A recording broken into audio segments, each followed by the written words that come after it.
Crunchy এবং tasty vegetable chop যদি বাড়িতে বানাতে চাও তাহলে রেসিপিটা একবার দেখে নাও।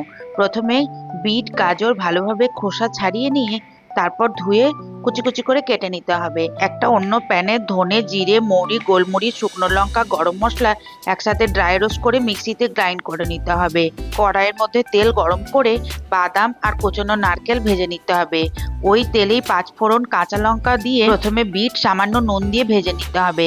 তারপর গাজরও দিয়ে দিতে হবে।